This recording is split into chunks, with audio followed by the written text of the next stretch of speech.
আমার দুঃখ পাহাড় সমান, কিন্তু কেউ দেখে না। কারণ কারণ আমি হাসি দিয়ে ঢেকে রাখি।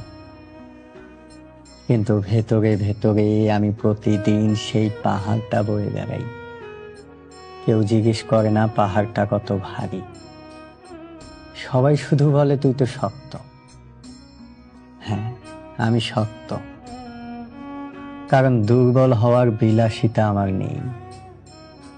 আমার দুঃখ নদীর মতো বয়ে যায় না, আমার দুঃখ জমে থাকে দিনের পর দিন, বছরের পর বছর।